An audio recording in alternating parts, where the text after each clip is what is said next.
Hey, hey, here we are. Hello, fellow systematic geekologists. Welcome to another episode of Systematic Geekology. We are going live. We're streaming right now, specifically for our Patreons. We couldn't do this without you. And then a little bit later on, it's going to hop on the main feed, whether it's an episode or a regular YouTube episode. But hey, I'm with some friends, with Christian and Adam. And by the time we're recording this, we're only a couple days away from October, the spooky month. And so we're ready to hop into spooky, scary horror things.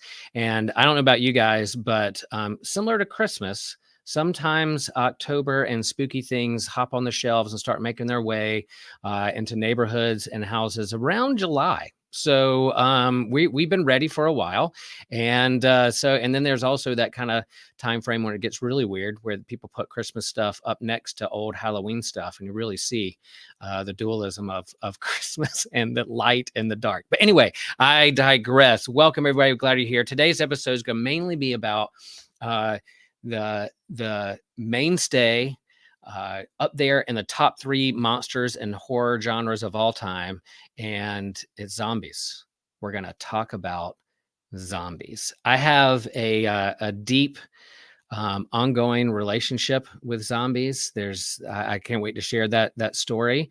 Not that I believe that zombies are real or that I'm hanging out with them in my house or anything. But anyway, with the stories and the movies, I have a history there, and I can't wait to share it. So again, thank you guys for being a part of this. And again, thank you for our patrons, those who are watching now or later. Man, it is so good that you are a part of our community and that you're keeping us moving forward and sustaining what we do. We have a lot of great ideas about retreats and gatherings and episodes, and all that is because of patrons and people who support and pray for us. So thank you for that. So, all right, without further ado, let's not only smash that like button and share with your friends, let's go around the horn and share who we are and what we're up to today. Adam, where are you? What are you up to? And what are you geeking out on? Well, I'm currently sitting in the basement of one of the properties I manage. I am currently geeking out on Ahsoka and Star Wars. It just 7 episodes in, and I'm doing a lot of critical analyzing it, but I've been pleasantly surprised with this season. Not to go too much into it, but I think it's going to age well. I think just like the original episodes, I think they're going to age a lot better than they are received. That's just my opinion. Yeah, I'm a huge Star Wars nut too. It's no surprise and no secret out there to our listeners that I'm a big, that's my top fandom. And yeah, I have a complicated relationship with Star Wars. I tend to think critically sometimes, but I'm also having a lot of fun with this series and the grand scope of the world and the action that's taking place. I'll share.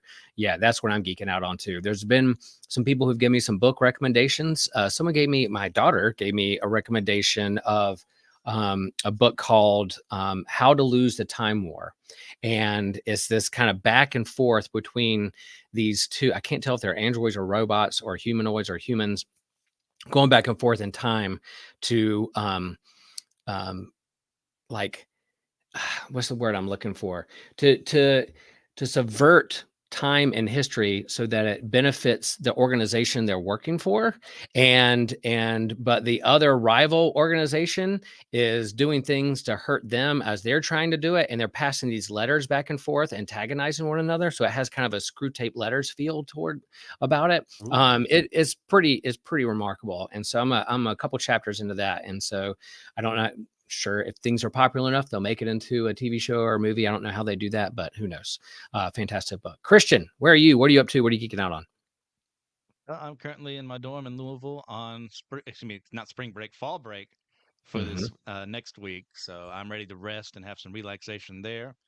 As far as what I'm geeking out on, in preparation for an episode that Adam and I are going to be doing fairly soon, I'm getting into the Tremors franchise again. Oh, so really loving nice. That. Okay, that has a kind of a horror suspense flair to it, does it not? Oh yes. Yeah. So, yeah, again, thank you, patrons for supporting us, doing all you can. And this episode I've been excited about, especially because we're talking about zombies. And it is, I don't know if you did a poll of like the scariest monsters that are out there or the most popular monsters or things with horror, you might have Freddy and Jason, and you have Dracula, and you have Frankenstein, you have the classic monsters, but zombies are up there. They've been around a long time, and people have been telling stories about them for a long time. And it's probably my top favorite kind of horror, scary suspense films that I consume. Not mindlessly, like a soulless body ready to eat brains, but I do consume that genre. And so we don't necessarily want this to be like just another Wikipedia page where we're going to share like the long history that you can't read up on your own, but we do want to highlight a little bit of the background, and that will lead us into more discussion of why this monster has this mainstay, why it has staying power. So Christian, if you share a little bit about the history and where it comes from, and kind of over the last couple decades, the popularity of it. Yeah, the word zombie kind of originates from the way etymologists have studied it, from they believe Central African languages that were taken over from slaves who were brought to Haiti, and Haiti was Mhm. eventually able to free itself from France in the 1800s and started their own culture. But slavery was still present to an extent, and one thing in that culture was this idea of these mindless beings that were serving a witch doctor of sorts. I believe Mhm. a Hungan, or maybe that's the good one. I always get them mixed up. Which one's the good one? Which one's the bad one? Right. In Haitian, voodoo folklore, like you can pronounce that word like several different ways. Right. And their goal was to just be mindless, automatons doing tasks on a farm or what have you. And as time went on, we researched it. Some people believe it's because of this thing called tet- tetrodotoxin, which is found in pufferfish, which is able to mess with the mind and make people more pliable to what you tell them to do. Other people say, no, it's more of a cultural thing, like they just think they are. We're still studying it. No one really knows. But that's the idea of the mindless zombie that we see early in film is, someone just serving a master soullessly and just doing tasks like we see in like White Zombie in like, was it 1935 or something like that. Right. And then we get later to George Romero bringing Night of the Living Dead, where we see our more ghoulish zombie, which is a ghoul in Arabic folklore being a being that eats the dead. Hmm. And now we have zombies acting like humans and not just being slow. We do see some zombies running in Night of the Living Dead. So it's a bit of an unbuilt trope there of how zombies work. And then time goes on, we have zombies just fleshed out more in other media. Right. Yeah. As I was kind of looking into this, a lot of it, again, like you said, yeah, Haitian folklore, voodoo, but also, this, as you alluded to, like this idea of being a slave or a mindless slave, or caught in this kind of death cycle system that you're trying to break out of or run from or get away from. But it's slowly, or maybe a little faster, pursuing you, and there's no way around of getting around it. It's eventually going to catch up to you and get you and your group, no matter what happens. And then I think I saw the first recorded kind of speak or talk of zombies in the 1800s, when they're exploring colonization of different areas in the Caribbean and things like that. And then eventually, yeah, Romero does Night of the Living Dead, then he does Dawn of the Dead, and then it really ramps up the popularity of zombies eating brains or chasing you down. Then you get to a point where they start, I don't know if it's a short attention span of pop culture, but then they have fast zombies, super fast, that like so I don't know if you guys, Adam, Christian, what's your preference? Fast zombies or slow zombies? At the end of the day, I like both, but as Mm-hmm. more of a purist, I prefer slow zombies. It just feels more menacing somehow. How I understand how a fast zombie could overtake an entire world, Right. but how you get to a place where slow zombies did that with the armies that we have, with the military technology that we have, like Mm-hmm. something's really screwy if slow zombies are in control of an entire world essentially. So how did that happen? I'm really fascinated by that idea. Yeah. Right. You know, we're coming out of a pandemic, so that whole kind of like apocalyptic virus that breaks out and how you catch it. We have The Last of Us, which is a different kind of a zombie with fungus and those things. But yeah, I'm kind of a purist too. I like the idea of a slow zombie. It's more creepy, and you can outrun it and get away from it. But when they start having these herds, and they're it's the idea that death is coming for you, and you can avoid it a little bit, but eventually it's going to catch up to you in the long run. And so I'm a purist too. Yeah, fast zombies freak me out. Those movies are still suspenseful, but I'm a slow zombie purist when it comes to that. Adam, anything about the history there that we missed, and then what's your preference, slow or fast zombies? I didn't hear anything that I wouldn't have. I think it was a very good description of the history and summarization of the zombie genre. I was thinking to myself if there was anything that I would have pointed out that Christian didn't. He covered the bases. He covered White Zombie, which is a huge tadpole in the franchise, and then he, of course, Night of the Living Dead, and then the transformation of how it's become such a cultural icon. When it comes to what I prefer, I think it all depends on the story, to be completely honest. I think the reason why, I haven't played The Last of Us, but I'm a really big fan of that concept of the fungi and the zombies coming from that. But I'm also a huge fan of the Resident Evil series, which Nice. had the slow zombies, but because it was a manufactured disease, it had unexpected results with people. And so that's when you get the big monsters. That's when you get the lookers. That's when Nice. you get huge mutations. And so the justification of why the zombie is the way they are is really important to me. So I think logically a slower zombie makes sense, and I'm a big fan of there being a logic consistency through it all. But I'm Mhm. willing to suspend that if, for like in the case of the Last of Us or the case of the Resident Evil series, they give a justification of why it's different, and I like that. I like that. Yeah. Yeah, I'm a huge fan of. Yeah, go ahead, Christian. Go ahead. Real quick correction. No one cares about this but me. White Zombie came out in 1932, not 35. So I'm correcting myself on that. There you go. Fact checking himself. I love that. That's what we do here at Systematic Geekology.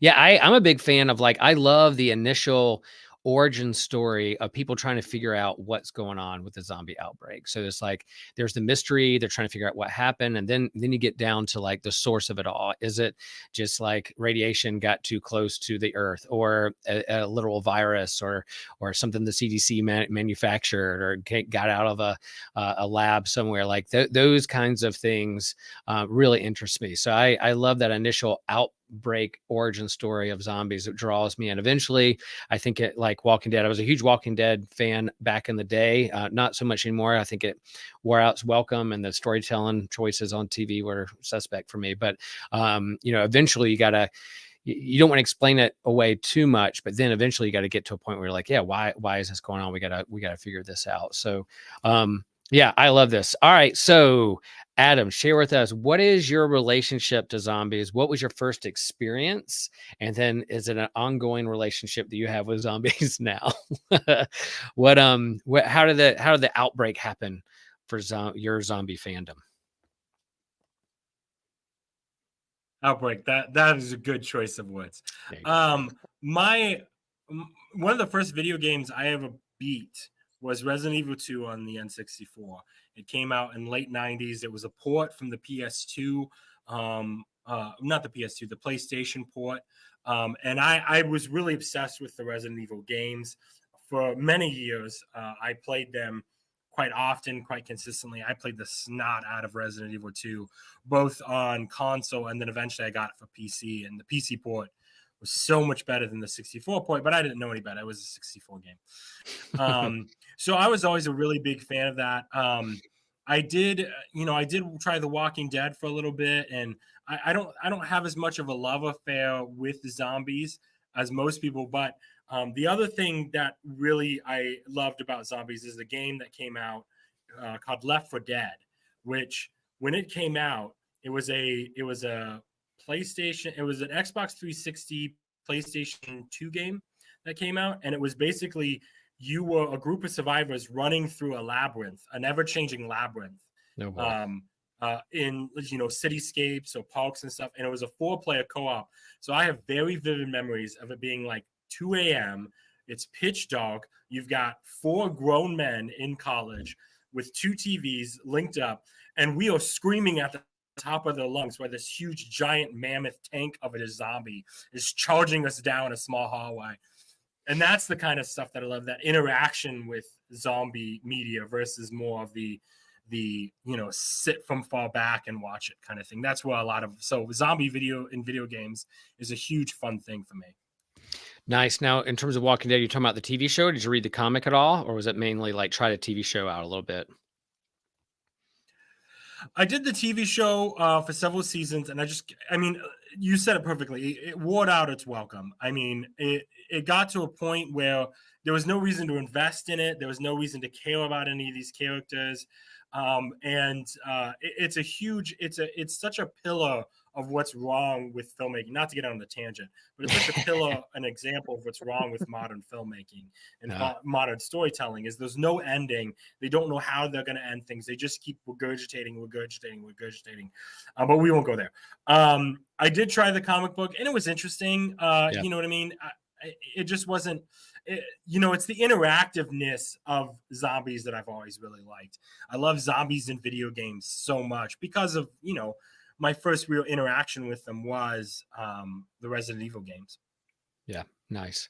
Yeah. I think we'll talk more about Walking Dead in a minute, but it started eating its own tail and became such a monster of its own in terms of money making machine and just gonna keep it going. I was a fan of the comic. When I heard they were making it into a TV show, I started reading the comic more, and then there's a whole thing with that. But yeah, I think you're right. It's like, oh, it's making money. Let's keep it going. And we're going to just keep consuming and consuming. There you go. So Christian, becoming a zombie franchise, and becoming a zombie franchise eventually is going to get there. Christian, what's your relationship or first experience with zombies and how it grew into a herd later on? And when you sent me this question, I was like, wait, what is my history with zombies? And then I realized I'm fairly certain the first time I ever heard the term zombie was in Scooby-Doo on Zombie Island, which was one of the first animated films they did in the 90s, where the zombies are essentially created by evil cat witches that drain life force from people and they become their thralls. And yes. As messed up as that is, I love those movies. They're so much fun. So I think that's the first time I remember them then, because I was never really a horror guy when I was growing up. I was always a bit of a pansy when it came to that. It's only this time came on and said, look, I can't keep doing this. I got to man up to that extent. Not to say like, if you don't like horror, you're not a man, but like, hey, just watch these things. Oh boy. So, in the comments, send your emails to Christian at christian.x.yahoo.org. Yeah. Yep. I remember playing Halo the first time. And the Flood, when they come in, are essentially these parasitic biological entities that can take over someone's body and reanimate them and attack you. And that terrified me as a 13, 14-year-old whenever that came out. Yeah. And then after that, like movies, I didn't watch movies until I was about 18. That's when I really started getting into horror film. And I think I saw Night of the Living Dead first. And kept going with some the of old black and white stuff. one. The old black and white. 1968. Yeah. Which, by the way, fun fact, had an issue with its with its copyright stuff. It is now public domain, which is one of the reasons why you see it so prevalently, is that no one has to pay for the rights for it. Wow. Which is a lot of fun, not for Romero, but for us. And then along the way, I got into Brian Keene. He's a horror writer. His stories, The Rising and City of the Dead, are basically demonically possessed zombies. Very interesting stuff. Not very safe for certain people under a certain age, I will say, but a lot of fun. Nice. Interesting. When I was, getting ready for this episode, and I was Googling like top zombie movies that people share their opinion, what the best zombie movies are. I have my ideas, but then it was funny that like the Scooby-Doo one was like number 10. Oh, the lights went out as I started talking about it. In my office, I was not moving. The lights went out. I was like, is zombie getting me? But yeah, I was like, yeah, Scooby-Doo's like fell in the top 20 or top 10 every time. That movie, it was funny that they lifted that one up. Yeah, I was when I was a kid, I was pretty much a big wimp when it came to horror movies too. I did not like it. I did not like the gore. I did not like the sight of blood or anything. Even if it was like a documentary about like, surgery or something. I was a kid. It just freaked me out to see like blood. So I was not a horror guy. And my friends would, grow up watching, Friday the 13th and Nightmare on Elm Street. And I was just like, no, thank you. But it was, when I was younger, there was one night I was staying up late and everybody went to bed and I was flipping around the TV, the cable box. That's always dangerous when you're a kid doing that. And I stumbled upon Night of the Living Dead, the old black and white one. And I just could not take my eyes away from it. And it freaked the crap out of me. I was just like, what am I watching? And this idea of people being, holed up in a house with zombies outside, and what do? You're trying to get help. And I did not know the nuance of like Romero with the different class and race and those kinds of things that are very layered in that movie, male and female, men and women, and country, city, and then a black man who's taken leadership. There's layers of a commentary on race and racism that I think is very important. But for me as a kid, just watching like these soulless, mindless ghouls, just slowly walking towards a house and there's nowhere you could go, freaked the crap out of me. And then from there on out, I was like, whenever zombie movies came on or something, I was intrigued and would watch them. So Dawn of the Dead, other zombies as it rolled out. And then I was not a collector of, I'll mention this too. Again, I'm a kid of the 80s. And so Michael Jackson Thriller video came out. And as a kid, he was the biggest music star of the day. And when that debuted on MTV, people gathered around their TVs to see what this video is going to be. And the dancing and the horror and, the special effects and the zombies dancing in the street freaked me out as a kid, but also super cool. And that's one of my top songs of all time. And on Halloween, I will have that playing that night, October 31st. That song will be playing on a loop in front of my house as people come up to get candy. So so that was big part. And then eventually, I was not an initial I collected comics, but did not grab the Walking Dead comics when they first came out. I wish I had, because I think Walking Dead #1, the first one, low print, black and white, and Image comic book, I think is worth $1,000. One of the most expensive comics in the modern era that's out there.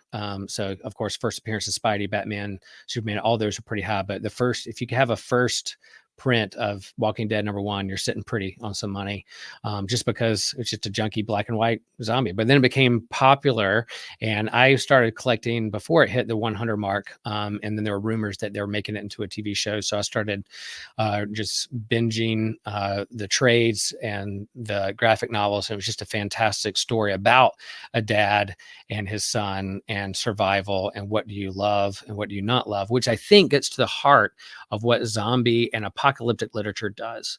It lifts up and holds up a mirror to force you to ask a question: what is most important to you?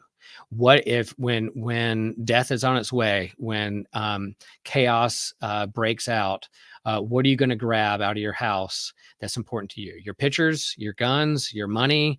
Are you looking to hoard things? Are you ready to take care of your family and friends?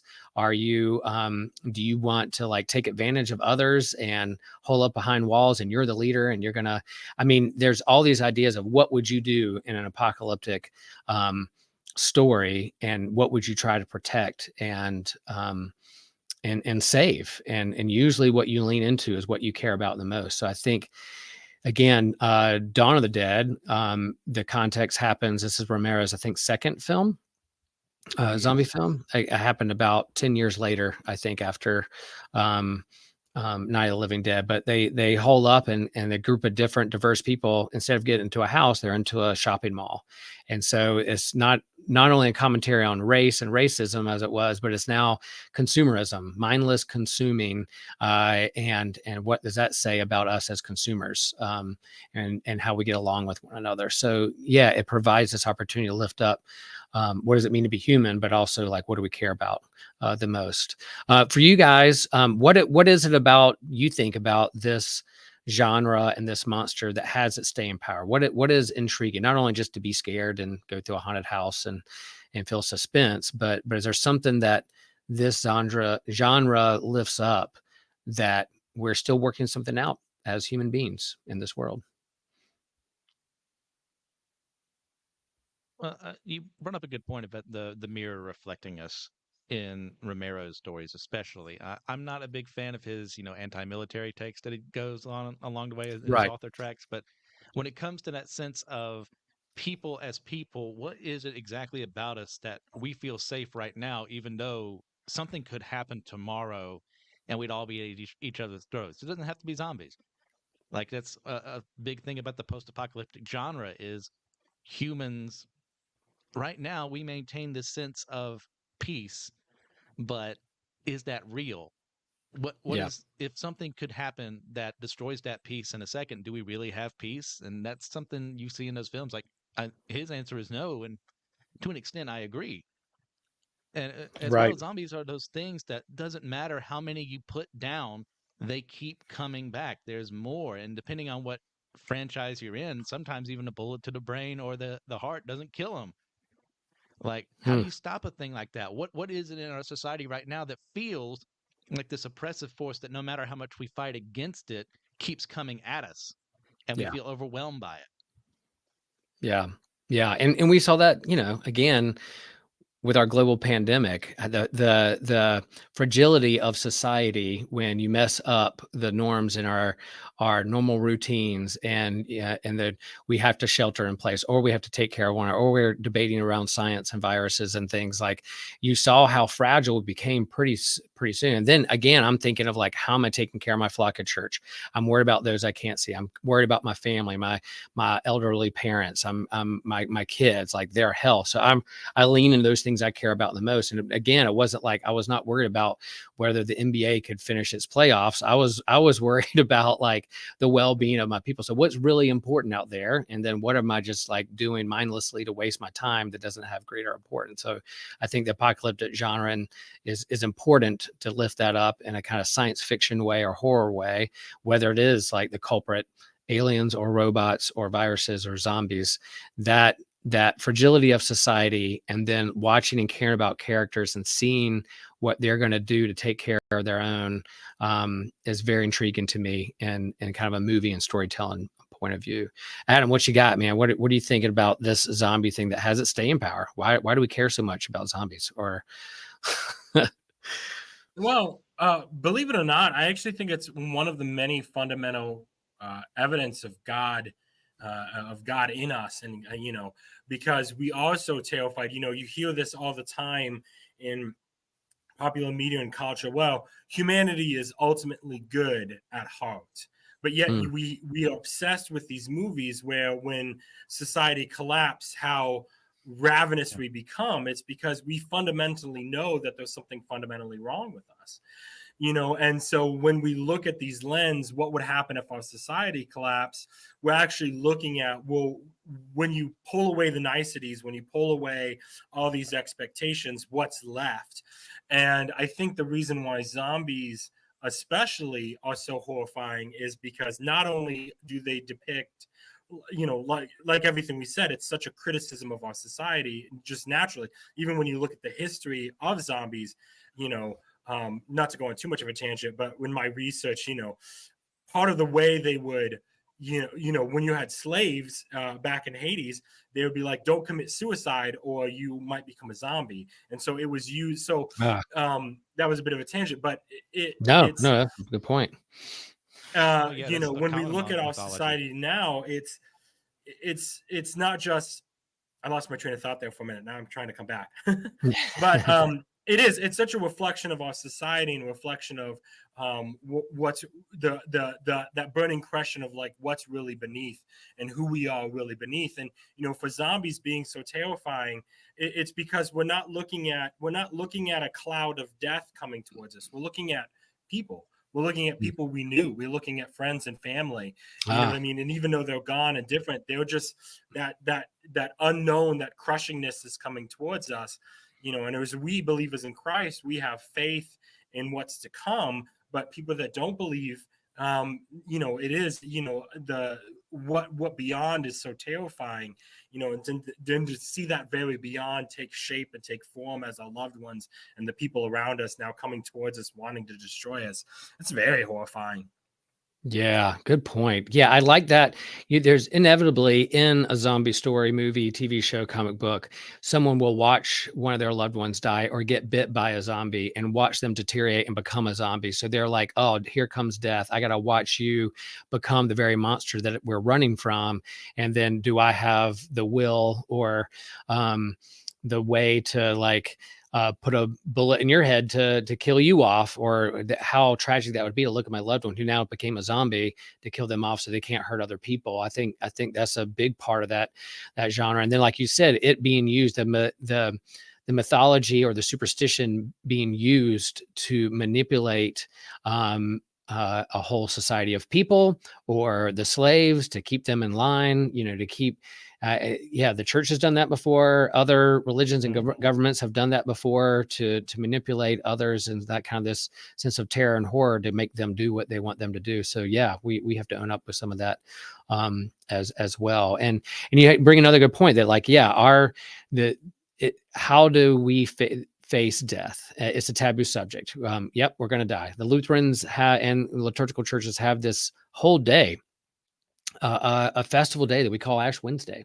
We kick off Lent. We put ashes on our foreheads and say, remember that you are dust, and to dust you shall return. It's very morbid and weird worship services that we do, one of the weirder ones that we do, but it's really coming to terms with our mortality and understanding that no one will escape death, but yet our hope is in someone who defeated death, that God's love is stronger than death, and that's where our hope lies. And so yeah, I like the zombie genre because it lifts up our mortality and what we wrestle with when it comes to death. And then, is there anything beyond that? Is there a God? Is there purpose? And most of the time, there's again, that problem of evil. How would God allow something like this to happen? And then go from there. So it plays around with all those kind of questions when it comes to philosophy, theology, and how we live our lives as human beings in the world. Yeah, anything else that we're hanging out there? And we were sharing earlier before we hopped on this, that even in the scriptures, not only Jesus raised from the dead, there's a whole discussion about the difference between resurrection, resuscitation, and just like reincarnation. There's different understandings of what that means. So Jesus was resurrected, not resuscitated. But again, Lazarus was raised out of the dead. He was coming out of the tomb. They're like, he stinketh in the old King James version of that. But he was just resuscitated. As far as we know, he had to die again. He was not resurrected.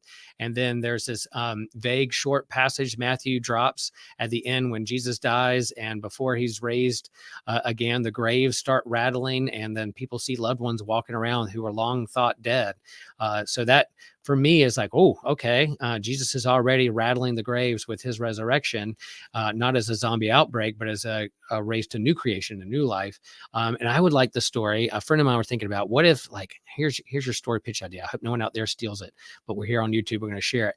What if one of the people who were raised in the Gospel of Matthew was resurrected, and then, like, they've been wandering the earth for 2,000 years as like a behind the scenes manipulator of history and good, and like, it could be a cool story of like someone that was raised when Jesus was raised, and he's hanging on earth doing good for 2,000 years and part of the Illuminati. I don't know. I think that would be fun, a fun story to tell.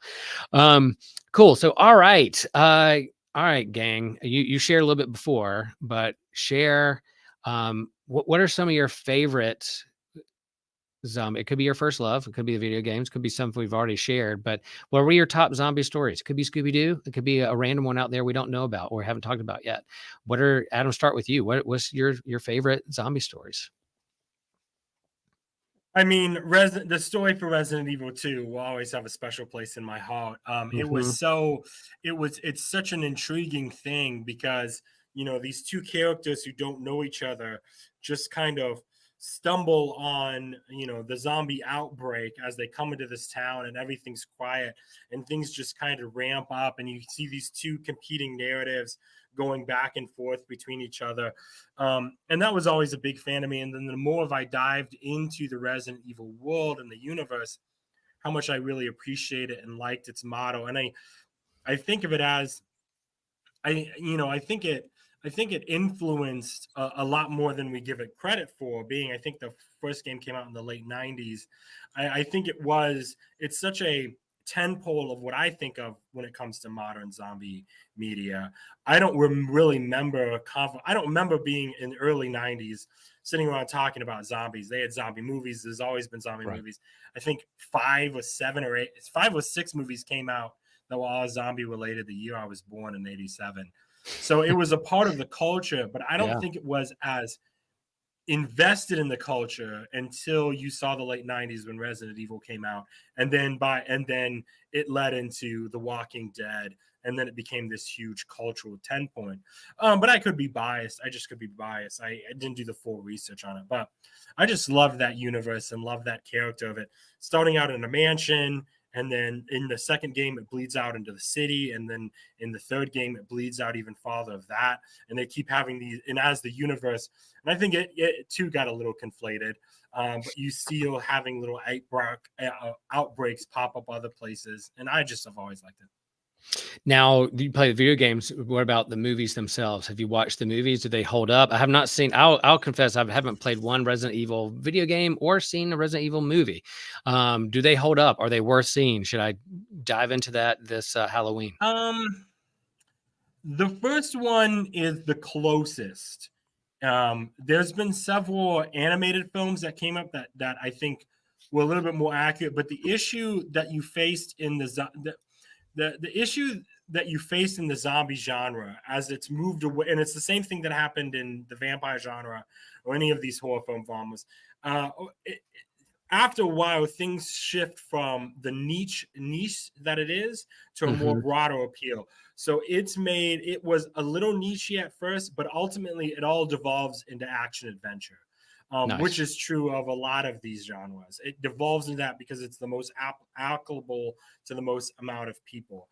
The first movie I think is the best, because it mirrors that eeriness of you don't know what's going to pop out next, because that's what's so Yeah. fun about the games. You're going into a hallway that you've gone into a dozen times before, and all of Yeah. a sudden dogs jump through the window and chase you down.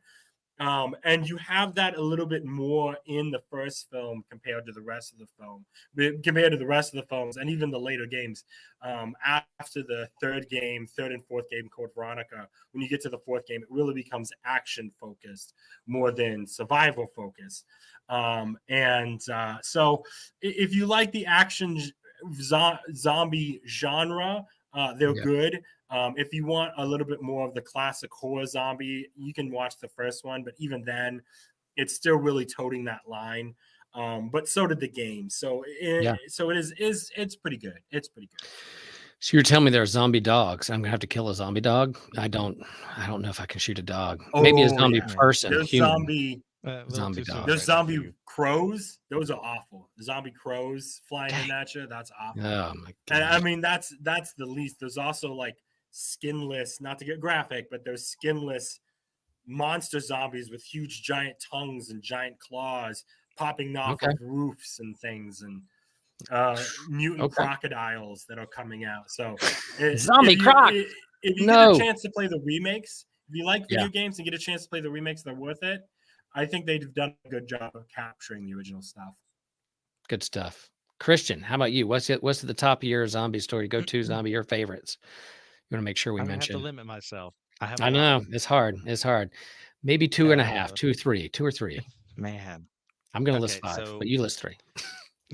then I'm gonna cheat and do more, like I Okay. always do. World War Z, the novel, Yes. is one of the best zombie bits of fiction ever created. Max Brooks, Nice. son of Mel Brooks. You Yep. love his comedy? Well, this man can provide you some horror as well in his son. And the idea of this being like a not it's kind of post-apocalyptic, but things are looking up. Logs of people like surviving their stories being interviewed by the author of the book, how they made it through the zombie apocalypse. Like, I used to be this hikikomori in Japan, and suddenly I'm now this really gifted blade master who can kill zombies, and I was helping this blind man around. Then you have the story of soldiers who were in the first battle against zombies and how everything went to crap because they were expecting to fight the enemy one way, but the enemy was acting a Mhm. different way. Uh, all over that, and even our way to go to see Patient Zero in, I believe it was China, if I remember correctly. In this, uh, love the stories. You get a very human element out of all this. You even get some funny bits of how like celebrities end up on this one island together. They live stream their richness and success, and then they think they're being attacked by zombies, but they're being attacked by people who see that they're alive, have a lot of resources, and then they both get wiped out. Wow. Like Yeah. it's real good. I love the novel. The movie is okay. It's not my thing. Fast Uh, zombies. Fast zombies and Brad Pitt. yeah, Yeah. I it's guess not a Max terrible Brooks. movie. It's just a It's terrible not. adaptation. Yeah. So Max Brooks also did the Zombie Survival Guide book as Yes, well. also Which is excellent. funny that because in that book it's pretty good. I have that, but they'll say like a good survival guide is make sure you get a bike. They're quiet and you can get Hmm. away in a silent way. But then, in terms of like fast zombies they did in the movie, I'm like, a bicycle's not going to help you for that. So there's Absolutely not. discrepancy between the two. But yeah, World War Z and the Survival Guide book is pretty outstanding by him.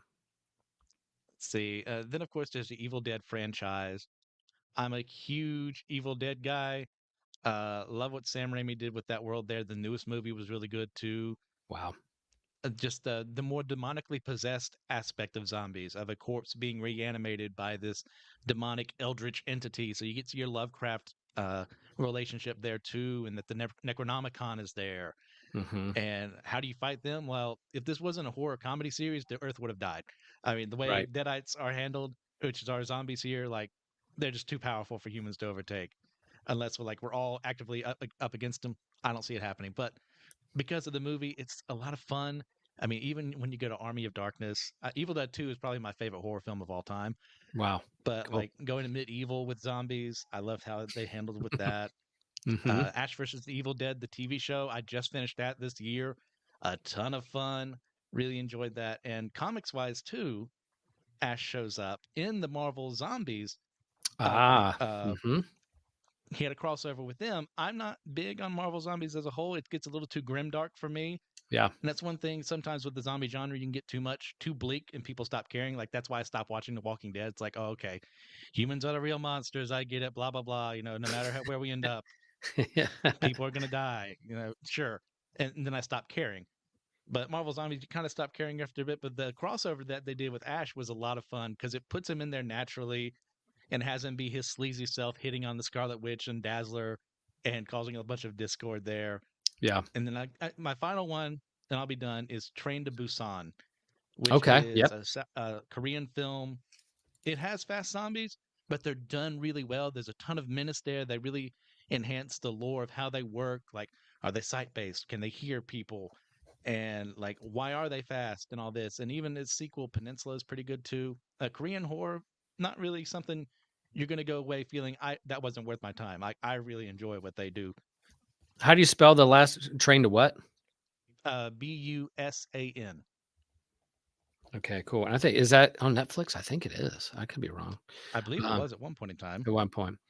Yeah, some of the so yeah, a crossover event for systematic ecology is like, yeah, not only was Walking Dead a very popular comic, and then the popularity of zombies and general population, then of course Marvel's got to get on it, and they did a whole thing called Marvel Zombies. And yeah, that was pretty good. It's grim but fun. If you like zombies, you like superheroes, boom, there you go. But then there's another one. DC did one not a couple years back and just kind of wrapped up, called Deceased. And it's a fantastic book written by Tom Taylor, incredible author.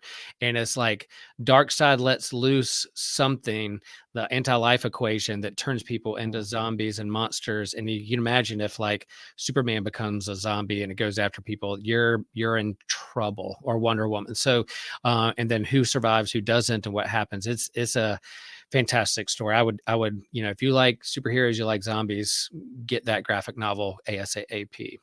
I'll share. Yeah. So my top is, Night of the Living Dead. That was my first experience. It's my first love in zombies. It will always be. They even tried to remake it there, I think in the late 80s or 90s, and did it with color. And I went and saw that again. They did a remake of that. I will say Shaun of the Dead.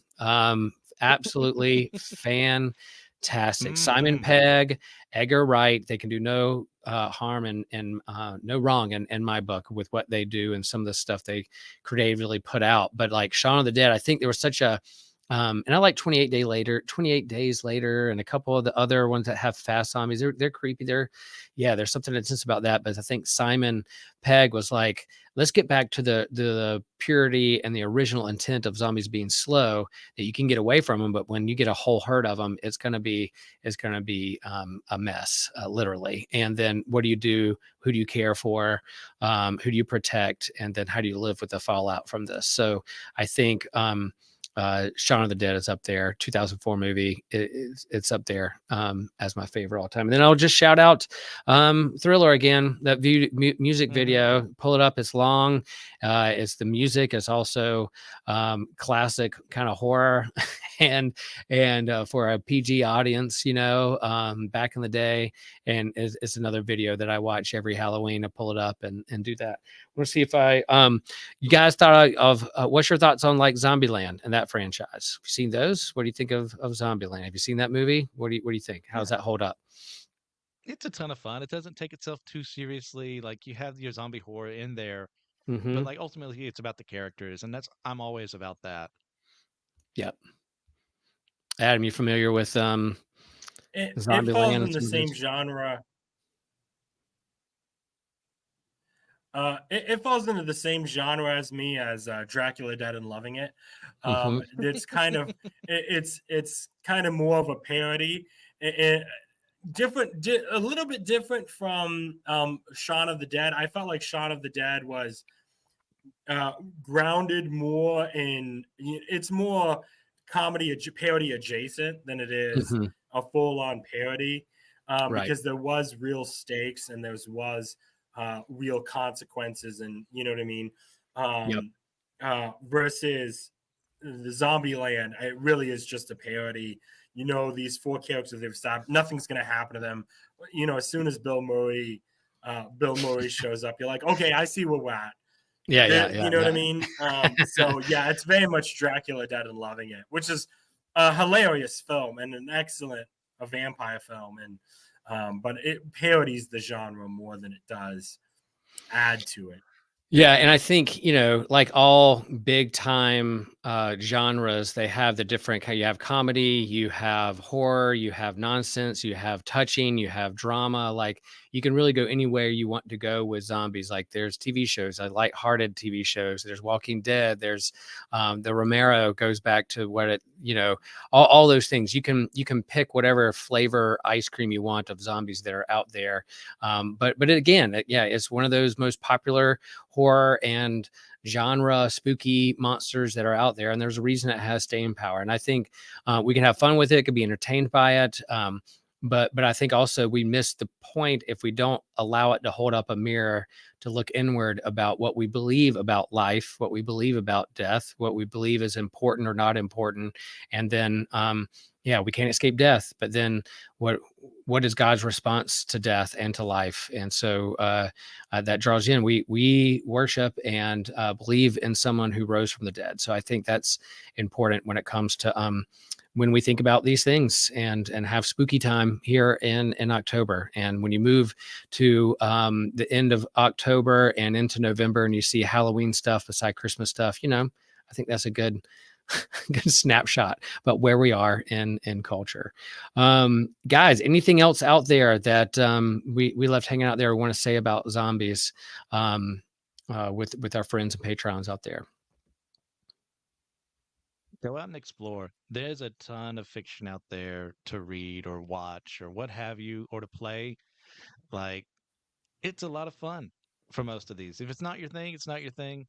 But get into it if you can.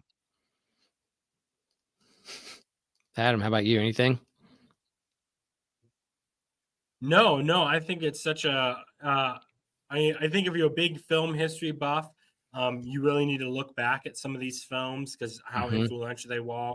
And I think it was White Zombie is such a neat novelty because it really is part of that Bela Lugosi dark fantasy universe that came out around Dracula. It really is as much of a part of that as the Mummy is and things, and seeing how it and the vampire films have kind of flourished and interacted our culture. It's a really fun filmography study.